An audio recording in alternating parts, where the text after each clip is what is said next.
Hola, ¿cómo estás? Bonjour, ¿cómo ça va? Hello everyone, how are you? My name is Sierra and I wish I could be with you in person, but we'll manifest that for next time. Before I share my story, I want you to know something that will maybe be one of the most important things that you hear today. You are the only person in the entire world with your talents, your experiences, your dreams. There is no one with that same combination, and that is your power. As I share my story, I hope there are moments that maybe remind you of your life or that inspire you to do something that you've always wanted to do. But I'm not here to impress you with my story. I'm here to remind you that you are the author of your story. When I was 16 years old, I woke up to the sound of a fire alarm. I went down the stairs and there was my mom putting out a fire on our sofa that she had actually started herself. It was an accident, but it was, let's say, induced by alcohol. I had blown out this candle a couple of times. I told her not to relight it. I blew it out once again, went up and went to bed. The next thing you know, I wake up to the fire alarm. As soon as I saw the fire, I called 911 and I just knew that this was not going to be my story. I was not going to be defined by, let's say, the mistakes or the story that someone else was writing. I was in that story, but I was going to make or write my own. I didn't really know how I was going to make that happen. I was only 16 years old, but I also learned from that experience alone that the material things that we have in our lives can be replaced. But our dreams, the relationships that we have, the friendships, those things sometimes come and go, but they cannot be replaced the way that materialistic things can be replaced. And so I learned very early on that my goal in life was not to have a bunch of stuff, because that stuff could quickly be gone. My goals in life were to really live life to the fullest, go on the trips, meet people, really about the things almost that can't be taken away from you, if you will. So the fire happened, the Red Cross helped us out quite a bit, and I was scrolling what would have been the social media at the time, Facebook, and I saw an ad for what was called Miss Teen Saskatchewan, a pageant. I had never really known anything about pageants. I had never even watched Miss Congeniality, but what caught my eye about this is that it encouraged leadership and it encouraged young women to have a platform, a charity, a cause that was important to them. I had already started speaking to schools with the Red Cross about disaster preparedness and disaster relief. And so I thought maybe this was a great opportunity for me to be able to elevate the work that I was doing with the Red Cross and elevate what Red Cross was doing for people around the world. So I entered this competition. I bought a cheap gown at a local dress shop and I went and I ended up winning Miss Teen Saskatchewan. Then I went on to win Miss Teen Canada. And then I placed in the top 5 at Miss Teen World, which was all very exciting, very cool. But the coolest thing was the opportunities that I had.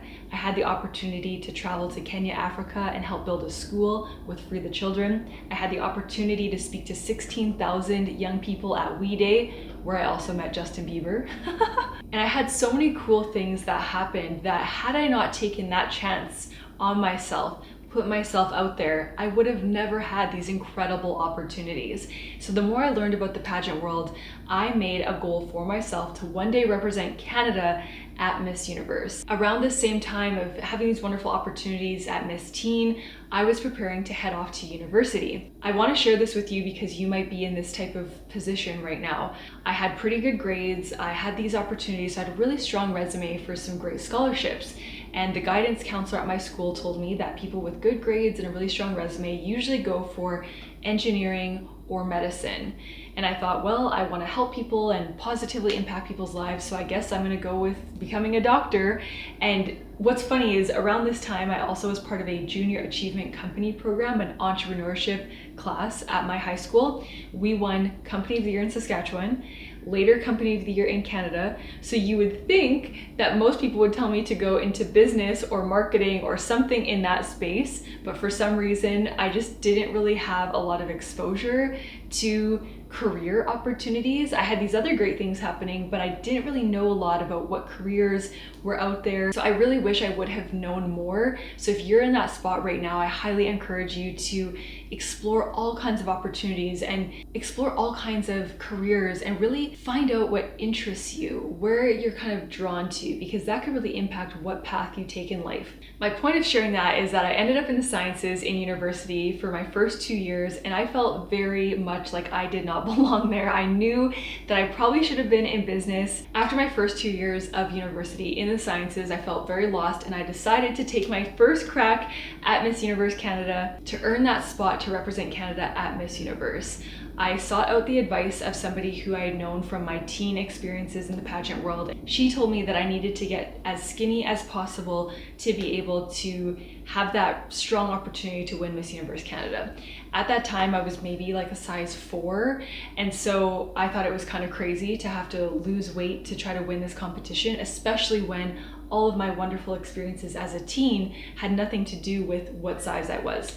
But I listened to her advice because I wanted to give myself the strongest possible opportunity to win Miss Universe Canada, to go to Miss Universe. I basically was starving myself. I was doing hot yoga twice a day sometimes, running, eating a protein bar that I would cut in half and eat half in the morning, half in the evening. I was doing what I thought it took to win. I went off to Miss Universe Canada and I ended up placing as first runner-up, which it showed me that I had what it took to win, but I didn't quite get there. And I always joke that being the first runner-up is the first loser, but it was the best thing that could have happened to me because I knew I wanted to come back and do it my way.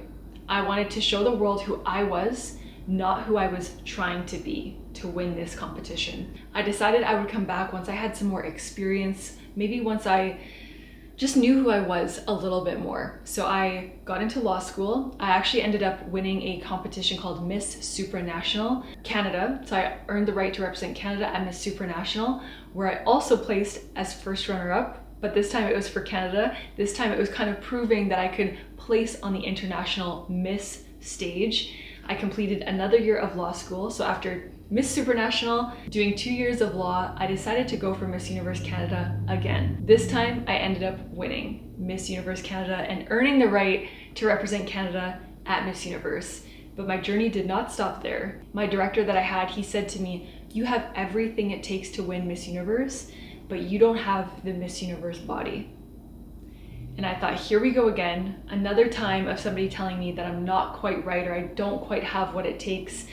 And from that moment until I stood on the Miss Universe stage wearing the Canada sash, it was a struggle to really prove that I was enough the way that I was. They wanted me to get liposuction. They didn't provide me with gowns. I showed up to Miss Universe with literally no gown, and if you know anything about the pageant world, the gown is one of the most important parts of representing yourself and your country. If you see any of the footage of me from Miss Universe, any of the gowns that you see me wearing, they showed up to my hotel room door in a suitcase.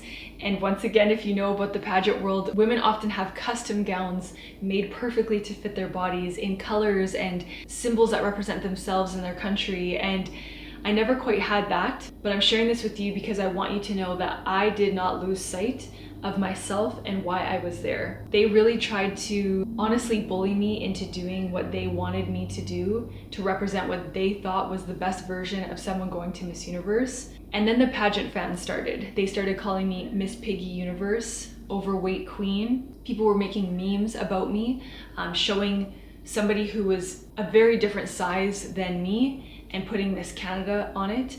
People were sending me messages, suicidal messages, telling me that I didn't deserve a place anywhere, let alone Miss Universe. It was a very difficult time to remain who I was and stay true to who I was. But I really held on to the fact that I was there not just representing myself, I was there representing anyone who ever felt like they weren't good enough. I was there representing anyone who ever felt like they didn't fit the mold of what they wanted from this dream. I was there representing anyone who ever felt like they wanted to chase that dream, but maybe others wouldn't quite believe in them. But what I have learned is that you have to believe in yourself. And the more that you believe in yourself, the more that others will believe in you, and the stronger that that belief will become. Even when there are doubters, even when there are people telling you that you're not good enough, you don't have what it takes. When you so strongly believe in yourself, others will start to believe in you as well. And the time came for announcing the top 12, and I made it into the top 12 at Miss Universe. Then I made it into the next round, the top 9, Canada had not placed at Miss Universe in over 10 years, despite people trying to tell me that I wasn't good enough. I want you to know that so many people started seeing that you don't have to be a size 0, a size 2 to succeed at something like Miss Universe. You can be different. You can break the mold, but it can be very, very difficult to be that first person to take those steps, to be the first person to pave that path.